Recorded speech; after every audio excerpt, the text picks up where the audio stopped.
Donc aujourd'hui, je vais vous faire une petite introduction au pâturage équin sur parcours.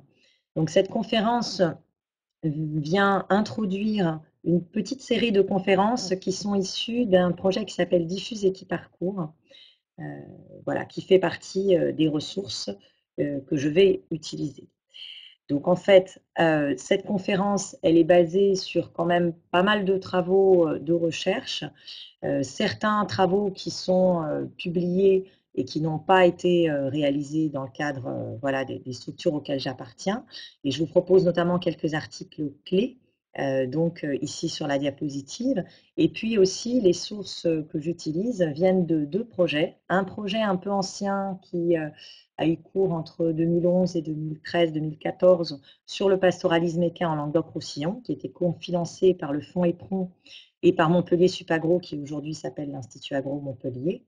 Et puis deux projets plus récents cofinancés par la région PACA et l'IFCE, donc qui étaient Équiparcours et Diffuse Équiparcours, qui portent sur les systèmes équins pastoraux en région Provence-Alpes-Côte d'Azur.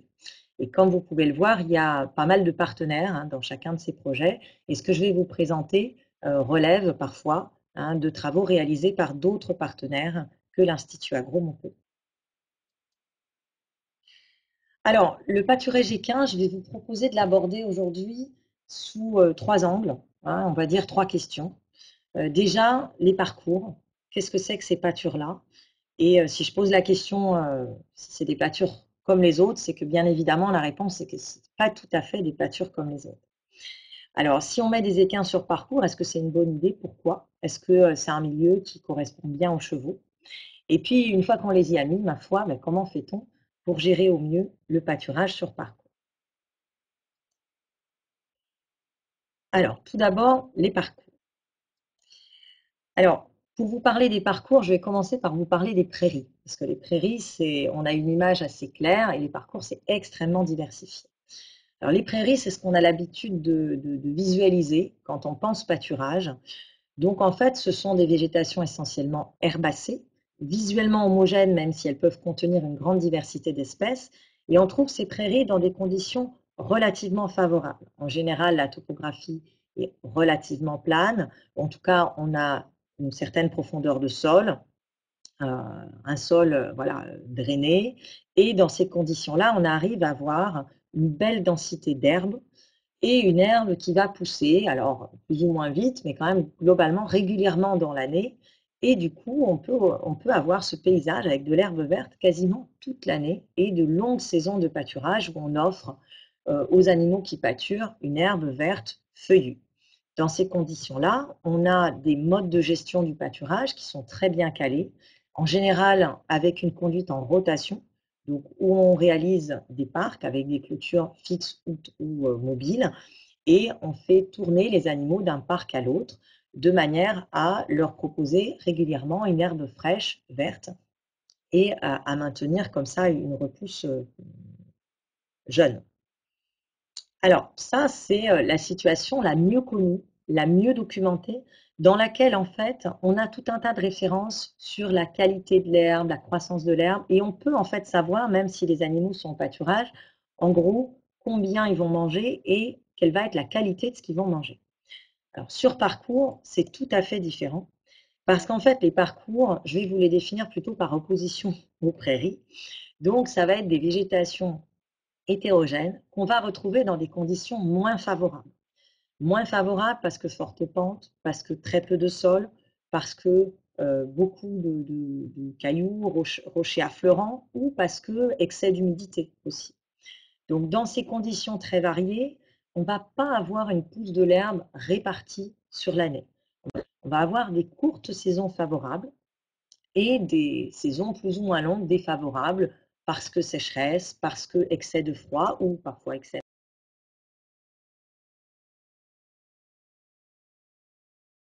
Pousse de l'herbe, on va dire brève dans l'année, va du coup créer des situations pastorales extrêmement contrastées entre saisons. Donc la saison où l'herbe pousse, on aura effectivement du vert. Et puis, les saisons où ça ne pousse plus, on aura une végétation plus ou moins sénescente, ce que vous pouvez voir sur les deux photos de droite. Par ailleurs, dans ces conditions très variées, on va avoir une végétation extrêmement diversifiée et notamment, on n'aura pas que de l'herbe.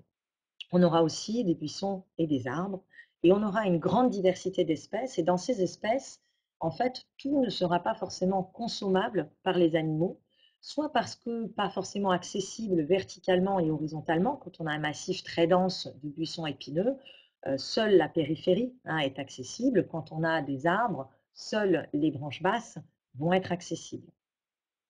Et donc, on va avoir finalement une ressource alimentaire variée et variable dans l'espace et dans le temps. Et dans ces conditions-là, on va avoir une gestion du pâturage qui va devoir s'adapter constamment aux variations du milieu et s'ajuster, parce que souvent on a des milieux aussi fortement soumis à des aléas. Et on va plutôt du coup rechercher la diversité comme un moyen aussi d'offrir des possibilités d'adaptation aux animaux qui pâturent. Et pour offrir cette diversité, on va souvent plutôt faire pâturer dans de grands parcs. Alors, ces parcours définis ainsi, on pourrait se dire, bon, bah, finalement, c'est la pâture du pauvre, quoi. Pourquoi est-ce qu'on s'embêterait à mettre des chevaux sur parcours? Alors, il y a quand même un certain nombre d'intérêts de ces surfaces de parcours qui font que, oui, on choisit de mettre des chevaux ou d'autres animaux sur parcours. Le premier intérêt, c'est que on est dans des zones peu favorables, notamment des zones qui ne peuvent pas être cultivées. Et du coup, finalement, ce sont aussi des zones où l'accès aux surfaces est moins coûteux. Donc, la ressource fourragère qu'on va trouver sur les parcours, c'est une ressource fourragère à bas coût. Par ailleurs, on a des zones qui sont souvent accidentées. Je vous ai dit tout à l'heure des grands parcs. Un parcours, si on l'appelle comme ça, c'est parce que les animaux doivent parcourir de grandes distances pour se nourrir.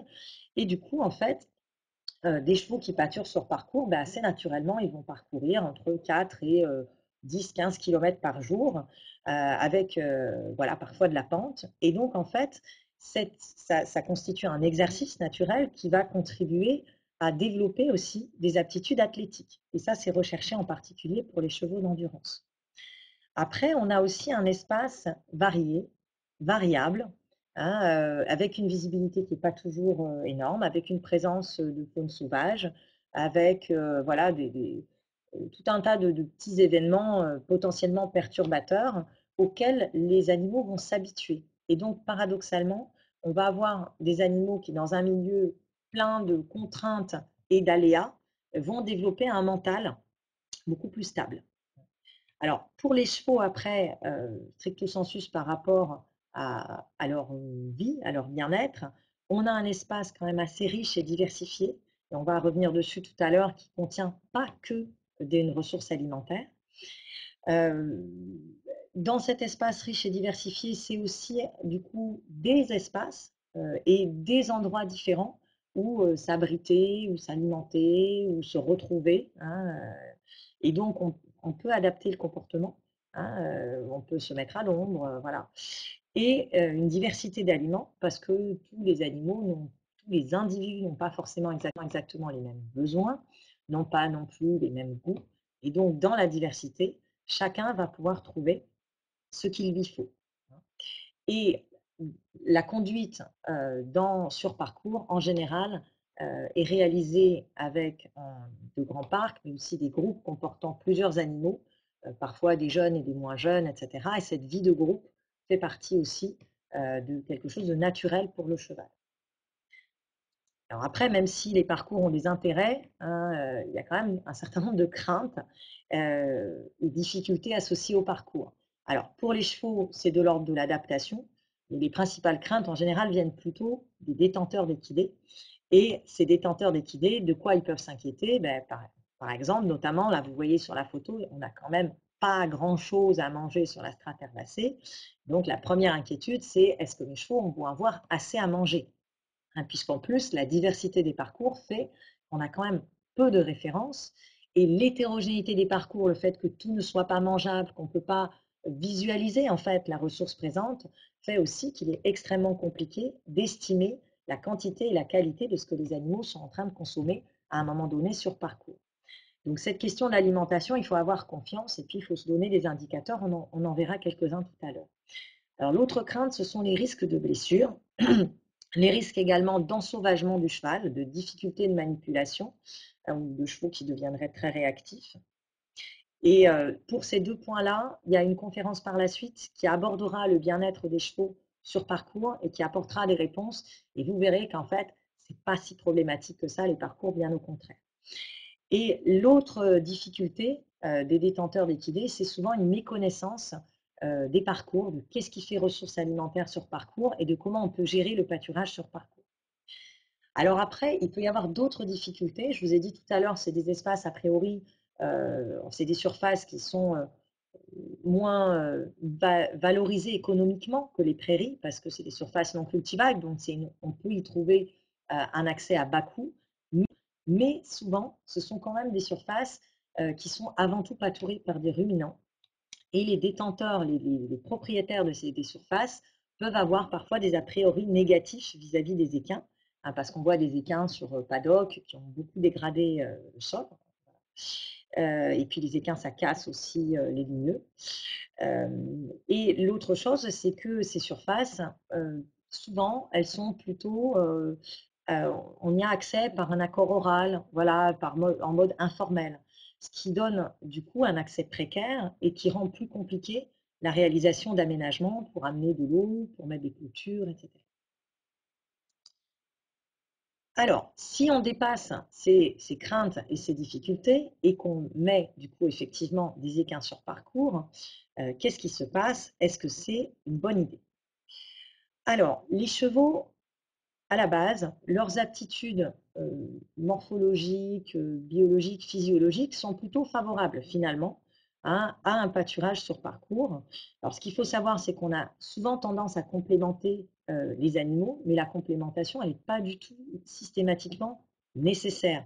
En fait, si vous complémentez par principe un cheval, il va tout simplement moins manger au pâturage. Et donc, il faut vérifier d'abord s'il ne peut pas s'en sortir rien qu'avec le pâturage et ne complémenter que si on se rend compte qu'il y a une perte d'état. Alors, cette perte d'état, est-ce qu'elle va forcément arriver si jamais les animaux ne sont pas dans une belle herbe verte? Bah, non. Et en particulier, en fait, les chevaux sont moins limités que les ruminants sur la quantité de ce qu'ils vont pouvoir ingérer et ils vont s'accommoder très bien de fourrage de qualité faible à moyenne. Alors, ça va être quoi? Ça va être de l'herbe sèche, ça va être de l'herbe mûre, donc avec des tiges, des épis, hein, parce que justement, le cheval, n'ayant pas de rumen, ayant un monogastrique, va pouvoir manger plus pour répondre à ses besoins. Alors après, une herbe sèche n'a pas les mêmes caractéristiques nutritives, hein, donc selon les objectifs qu'on a et le travail des chevaux, on peut quand même avoir besoin de complémenter. Lorsque on a l'impression qu'il n'y a pas une grande densité d'herbe ou qu'on a une herbe rase ou que voilà, on peut s'inquiéter aussi de la capacité des chevaux à se nourrir. Alors, on verra quand même tout à l'heure, il y a des indicateurs visuels pour éviter que les chevaux se retrouvent en difficulté pour se nourrir quantitativement. Mais ce qu'il faut voir, c'est que globalement, le cheval, là aussi, par rapport aux ruminants, il est moins limité. Alors, les ruminants ont des dents que sur la mâchoire inférieure. Les chevaux ont 2 rangées d'incisives, hein, et donc peuvent vraiment couper l'herbe extrêmement ras et donc sont moins limités par la hauteur du couvert. Par ailleurs, les chevaux ne ruminent pas, donc c'est autant de temps de plus qu'ils peuvent passer à manger. Donc un cheval qui est 24 heures sur 24 au pâturage peut passer quand même le plus clair de son temps à manger. Voilà. Et alors, là, tout ce que je viens de vous dire, à chaque fois, je vous ai comparé les chevaux aux ruminants en vous disant c'est différent. Et donc, même par rapport à des parcours qui pourraient être pâturés à d'autres moments par des ovins ou des bovins, on a un comportement des chevaux qui est complémentaire. Hein, et on va voir tout à l'heure avec des chiffres à l'appui, les chevaux vont consommer plus de graminées que de dicotylédones dont les légumineuses que les ovins ou les bovins. Les petits ruminants, ovins et caprins, vont beaucoup apprécier les ligneux, les chevaux vont en consommer, mais moins. Et puis, les chevaux sont des grands animaux qui traversent les massifs ligneux, qui cassent en fait, et du coup, qui vont pouvoir... Oula, excusez-moi, il y a un petit souci, quelque chose qui s'est mis en place tout seul. Voilà, et qui du coup vont pouvoir aussi explorer l'espace de manière différente. Alors, les chevaux, qu'est-ce qu'ils vont manger sur parcours? Donc, à dire d'éleveurs, dans les projets que je vous ai cités, on a travaillé avec des éleveurs qui avaient des chevaux sur parcours et qui vont vous dire, assez, s'ils observent leurs animaux, mes chevaux, et en fait, ils vont manger de tout. Ils vont manger de l'herbe, des fleurs, des feuillages. Et d'ailleurs, en fin de saison, par exemple, si vous avez une photo avec un églantier au milieu, hein, on va vous dire, bah, en fin de saison, si vous veniez, bah, il n'y aurait plus beaucoup de feuilles sur les églantiers et même sur les aubépines. Donc, y compris des arbustes épineux, ligneux et épineux. Alors, pour objectiver un petit peu la consommation de ligneux par les chevaux, on a réalisé en 2019 des observations directes. Donc, c'est la photo que vous voyez au milieu, là, en bas. Hein. Là, j'ai une étudiante, en fait, qui est en train, là, voilà, d'observer directement le cheval. Donc, on est très près et on regarde, en fait, les bouchées réalisées par le cheval. Et ça, on fait ça pendant plusieurs heures par jour. Et toutes les 5 minutes, on mesure 20 bouchées. Donc ça fait beaucoup de données, ça fait beaucoup de temps à crapahuter derrière les chevaux. Et on a fait ça dans 2 élevages différents et dans 2 parcs du coup différents, qui avaient à peu près la même taille, la même altitude, mais des configurations variées. Un parc plus en long avec des lignes réparties dans l'ensemble du parc et un parc voilà, de forme plus rassemblée avec en fait un bois, donc des ligneux assez rassemblés. Alors dans ces deux conditions différentes, on a eu globalement, vous pouvez voir en fait que là la partie rouge foncé, c'est la part de l'ingéré, donc le nombre de bouchées, hein, sur le nombre de bouchées qui a été prise sur la végétation herbacée. Et cette part, elle est toujours très dominante. Hein, et donc les chevaux, comme on le sait dans la bibliographie, ils mangent essentiellement de l'herbe et dans cette herbe, ils consomment essentiellement des graminées. Mais on voit que là, dans un des 2 sites, il y a quand même pas mal de bouchées mixtes graminées autres herbacées qui sont prises. Hein. Donc, il y a quand même une diversité, y compris dans la gestion des herbacées. Les chevaux, ce n'est pas que des mangeurs de graminées. Et puis, ce n'est pas que des mangeurs d'herbacées non plus, parce qu'on voit que dans le site où les ligneux étaient assez répartis, en fait, on a une consommation non négligeable de feuillage de ligneux. Et alors, si on va un petit peu plus en détail dans quels ligneux les chevaux vont manger, en fait, on a des feuillages d'arbres. Alors, ça dépend des espèces présentes. Là, on avait du hêtre, de l'alisier blanc, du chêne blanc, hein, mais aussi l'aubépine et l'églantier que j'ai mentionné avant, qui, malgré leurs épines, étaient appréciés. Les ronces peuvent être également bien consommées par les chevaux. Et donc, les chevaux prélevaient soit des feuilles individuellement, soit carrément des tiges feuillées, ce qui fait une grosse bouchée. Hein, ça permet de manger vite. Et puis, dans un des 2 sites, il y avait une espèce qui s'appelle le genêt hispanica, qui est un petit ligneux rampant, qui à l'époque était en fleurs.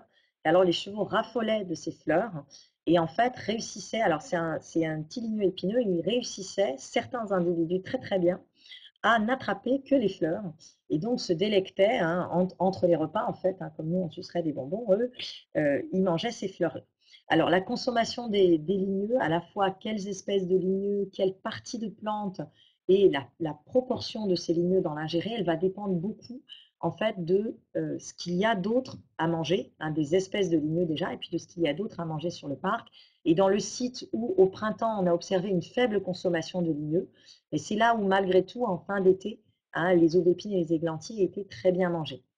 Donc, la composition de l'ingéré, elle va évoluer avec les saisons et en fonction du coup de la disponibilité relative des différents types de ressources. Alors, les ligneux, ils sont intéressants. Donc, c'est vraiment une des caractéristiques des parcours. Ils sont intéressants pas que par rapport à l'ingéré. Hein, ce sont avant tout des abris par rapport au soleil, mais aussi au vent, qui sont extrêmement appréciés. Et ce sont aussi des grattoirs, alors de hauteur et résistance variable, puisqu'on a pu observer que les chevaux faisaient bien attention à sélectionner l'arbre qui avait la branche au bon endroit, ou à droite, ici, vous avez un exemple du coup de cheval qui était infesté de mouches plates au niveau de l'anus et qui avait trouvé du coup des genêts extrêmement pratiques pour se gratter et se débarrasser de ces mouches. Alors, une fois qu'on a mis les chevaux sur parcours, hein, et on va devoir gérer en fait le pâturage sur parcours. Et la première chose, c'est quels chevaux on va faire pâturer sur parcours. Alors, dans le cadre du précédent projet, là, celui qui est un petit peu plus ancien, on avait observé que selon les élevages, certains faisaient pâturer même jusqu'à toutes les catégories d'animaux. Donc en fait, ce qui va être limitant par rapport à quels chevaux on met sur parcours, ce n'est pas la catégorie de cheval, c'est ce qu'on veut en faire, comment on les gère et où sont les parcours, l'accessibilité, etc. Donc ceux qui pâturent le moins sur parcours, c'est les chevaux au travail parce qu'on a besoin d'aller les chercher régulièrement. Mais ceux qui pâturent le plus souvent, ce sont les jeunes sevrés en croissance parce qu'à l'inverse, c'est ceux qu'on a le moins besoin de surveiller.